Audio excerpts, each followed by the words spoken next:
அனைவருக்கும் வணக்கம். கேரளா மாநிலத்தில் திருவனந்தபுரம் அப்படிங்கிற மாவட்டத்தில் அதாவது அரசு மருத்துவமனையில் அதாவது லேட்டாக ட்ரீட்மெண்ட் பண்ணதுனால ஒரு 2 குழந்தைங்க பரிதாபமாக உயிரிழந்திருக்காங்க. என்னன்னு கேட்டிங்க அப்படின்னா, திருவனந்தபுரத்தில் ஒரு அரசு மருத்துவமனை.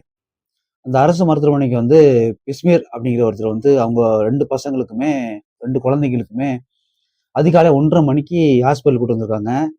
என்ன பிரச்சனை அப்படின்னா, அந்த 2 குழந்தைக்குமே கிட்டத்தட்ட மூச்சுத் திணறலும், மார்பு சளி இருந்திருக்கு.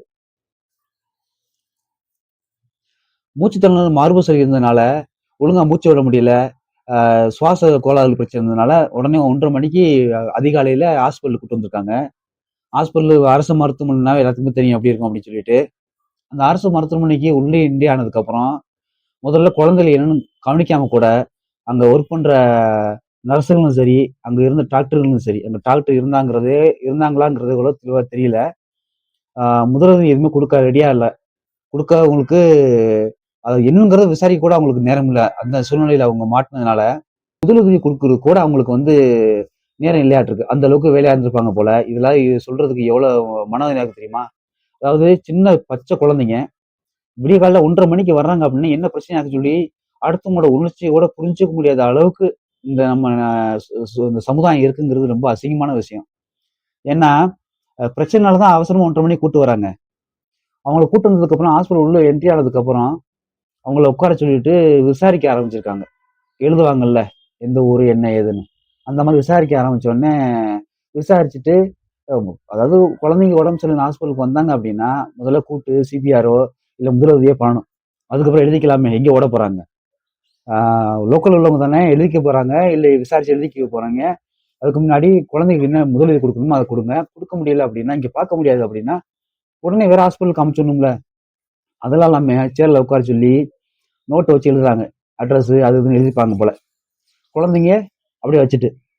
அந்த குழந்தைங்க வந்த சிச்சுவேஷன கொஞ்சம் கூட பொருட்படுத்தாம, பாருங்க ஒரு மனுஷனோட எ அதாவது ஒரு நாளைக்கு 1000, 2000 பேஷண்ட் பார்க்குறாங்கன்னு வச்சுக்கோமே, எல்லா துறையிலுமே மன அழுத்தங்கள் இருக்கு. சின்ன குழந்தைங்க உயிர் வாழக்கூடாது. ஏன்னா, இதே அவங்க குழந்தையா இருந்துச்சு அப்படின்னா, அவங்க வந்து இத வந்து ஈஸியா எடுத்துக்க முடியுமா? அந்த குழந்தைக்கு எந்த முதலுதவி குடுக்குறதுக்கு செவிலியரோ, மருத்துவரோ தயாரா இல்ல, முன் வரவும் இல்ல. ஒரு லாஸ்ட்ல எல்லா நோட்டு எழுதிக்கிட்டு, பெரிய ஹாஸ்பிட்டல் வேற ஹாஸ்பிட்டல் கூட்டு போங்கன்னு சொல்லி ரெக்கமெண்டேஷன் பண்ணி வேற ஹாஸ்பிட்டலுக்கு அனுப்பிச்சு விடுறாங்க. கூட ஒரு நர்ஸ் கூட போல, கூட யாருமே போல. ஆம்புலன்ஸ்ல போற வழியில அந்த 2 குழந்தைங்களும் இறந்து போகுது. அவங்க அம்மா, அப்பா ரோட்ல ஆனதே நின்னு அழுகுறாங்க. இந்த தம்பதிய பார்த்தா உங்களுக்கு தெரிஞ்சிருக்கும்.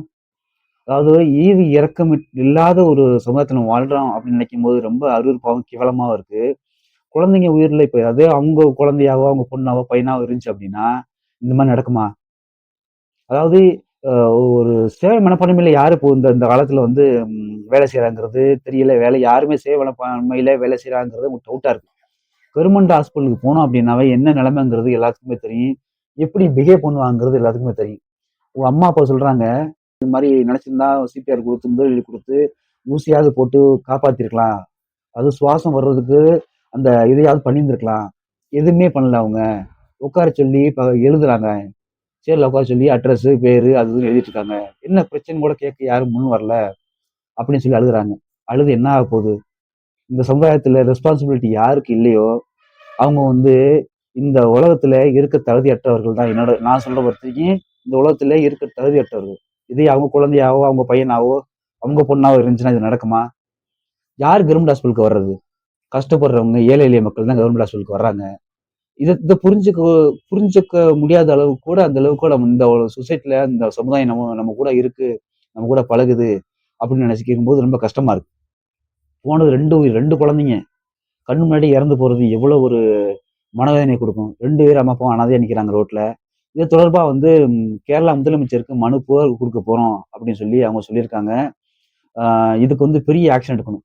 இது கேரளால மட்டும் இல்ல. தமிழ்நாட்டிலயும் இதுக்கான பெரிய ஆக்ஷன் எடுக்கணும். நம்ம ஹாஸ்பிட்டல் போனோம் அப்படின்னா அவங்களோட பிஹேவியர் இருக்கே, ரொம்ப மோசமான பிஹேவியர். யார்ட்ட கம்ப்ளைண்ட் பண்றது?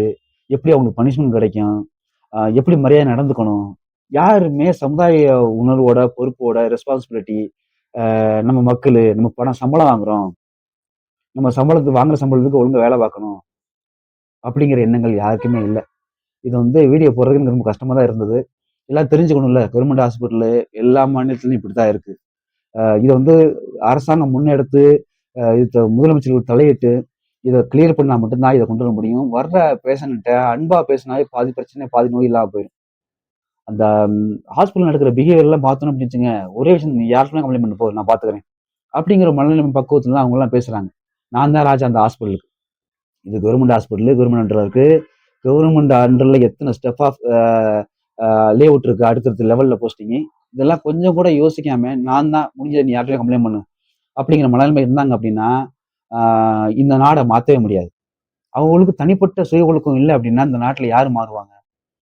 ஒரு அரசாங்கம் தலையிட்டு இது நல்ல தீர்ப்பாவும், நல்ல அதிரடியான முடிவு குடுத்தா மட்டும் தான் இத மாத்த முடியும். ஒழுங்கா வேலை செய்யலையா? கம்ப்ளைண்ட் வருதா? அவங்கள சஸ்பெண்ட் பண்ணக்கூடாது. டிஸ்மிஸ் பண்ணணும். டிஸ்மிஸ் பண்ணா மட்டும் தான் அடுத்து வர்றவங்களுக்கு ஒரு பயம் இருக்கு. இது ஹாஸ்பிட்டல்ல மட்டும் இல்ல, எல்லா டிபார்ட்மெண்ட்லயுமே. தப்பு நடக்குதா டிஸ்மிஸ் பண்ணா தான் அடுத்து ஒரு பயம் இருக்கும். அடுத்து ஒரு தப்புன்றதுக்கு அடுத்தவங்களுக்கு அடுத்து புதுசா வர்றவங்களுக்கு ஒரு பயம், ஒரு யோசனைகள் இருக்கும். வேணாம் தப்பு பண்ணா வேலை போயிரும். அப்படிங்கிற பய உணர்வு குடுக்கும். இவங்க அம்மா, அப்பாவுக்கு ஆறுதல் சொல்ல என்ன இருக்கு? 2 குழந்தையும் அனாதையா ரோட்ல கண்ணு முன்னாடி இறக்க விட்டுட்டு, ரோட்ல போம்போது ஆம்புலன்ஸ்ல போம்போது இறந்து போன குழந்தைகள். அ அதாவது என்னென்ன கனவுகளோட அந்த குழந்தைகள் இருக்கும். இவங்க அப்பா, அம்மா என்னென்ன கனவுல இருந்திருப்பாங்க. குழந்தைய இப்படி வளர்க்கணும் அப்படின்னு. எல்லாம் மண்ணோட மண்ணா போச்சு. ஒரு கேவலம், ஒரு அலட்சியத்தினால. கவர்மெண்ட்ல சம்பளம் வாங்கி இவ்ளோ அலட்சியம் மனுஷன் இருக்கக்கூடாது. இதுக்கான தண்டனைகள் சீக்கிரம் கிடைக்கணும் அவங்களுக்கு. அடுத்த ஒரு வீடியோல சந்திப்போம். நன்றி, வணக்கம்.